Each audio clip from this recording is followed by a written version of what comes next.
Assalamualaikum warahmatullahi wabarakatuh. Perkenalkan, nama saya Intan Sari Anissa, mahasiswi IAIN Batu Sangkar, jurusan Psikologi Islam. Di sini saya bakal ngebahas tentang pelanggaran kode etik yang dilakukan oleh seorang psikolog pada kasus kopi sianida. Kasus kopi sianida pada tahun 2016 menjadi pusat perhatian warga Indonesia.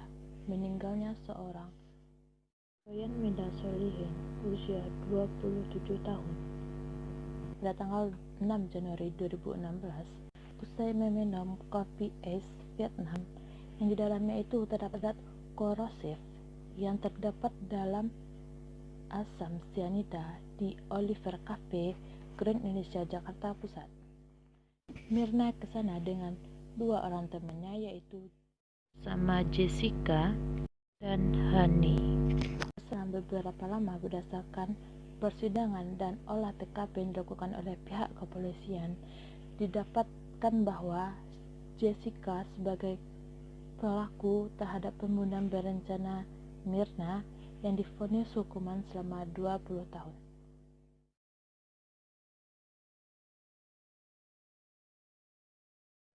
Oktober 2016, saksi ahli psikologi Antonia Rati Anjayani yang sempat didatangkan dalam persidangan terdakwa Jessica Kumala Wongso dengan pengacaranya Otto Hasibuan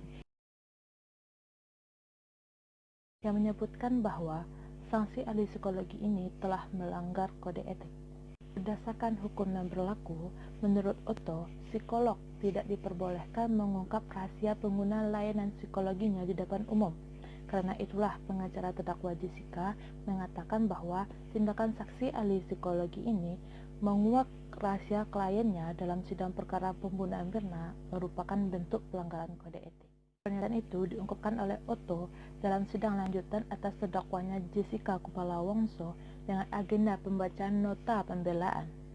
Sebelum ini, terkait pemaparan kondisi psikis Jessica, Otto juga menyebutkan bahwa hasil pemeriksaan psikologis tidak memiliki kesesuaian yang tidak benar.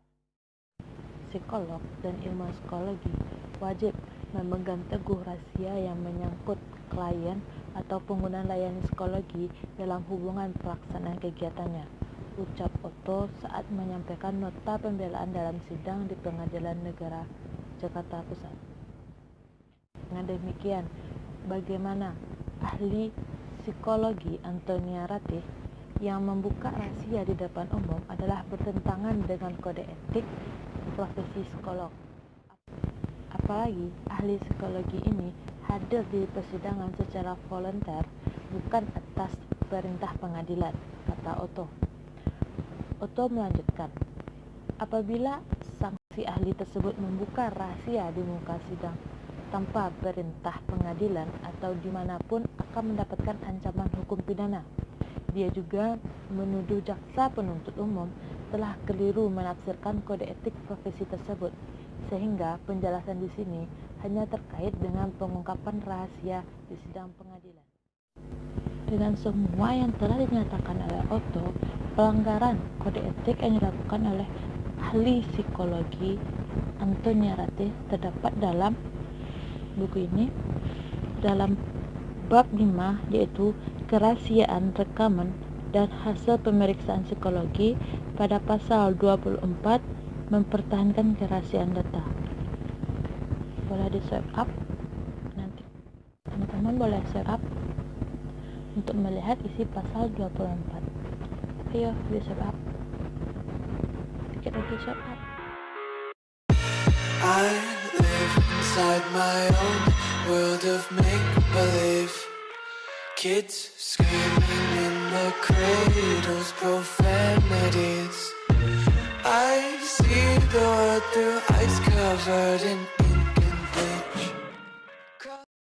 Psikolog hanya dapat membuka rahasia tanpa persetujuan klien untuk keperluan hukum atau tujuan lain seperti membantu mereka yang memerlukan pelayanan personal baik secara perorangan maupun organisasi, serta untuk melindungi pengguna layanan psikologi dari masalah atau kesulitan.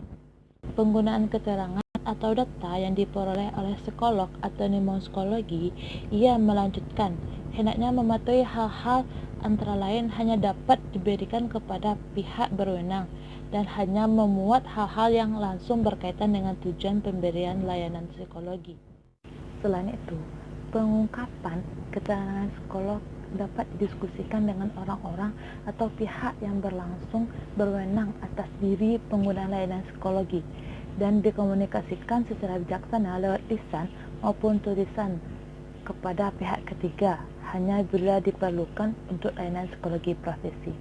Dan pada pasal 24 ini, apabila data klien harus dimasukkan ke dalam database atau data yang bisa dilacak oleh orang lain, psikolog harus menutupi identitas klien agar mampu melindungi klien dari orang-orang yang bisa mengenalinya. Jadi, intinya pada pasal 24 ini, psikolog atau psikologi wajib merahasiakan data klien dan hanya diberikan apabila ada persetujuan dari klien tersebut. Cukup sekian dari saya atas penjabaran kasus pelanggaran kode etik yang saya sangkut pautkan dengan kode etik psikologi, dan semoga teman-teman dapat memahami yang disampaikan oleh teman-teman saya dari awal sampai selanjutnya, yang kami akan membahas semua kasus pelanggaran kode etik di Indonesia berdasarkan analisis kami masing-masing yang ada kaitannya dengan kode etik psikologi.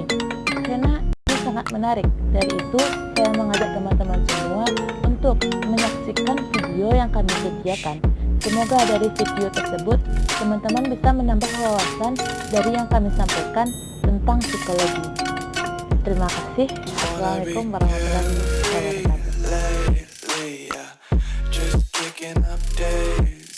Got 1 too many quarters in my pockets, counting like the 4-leaf clovers in my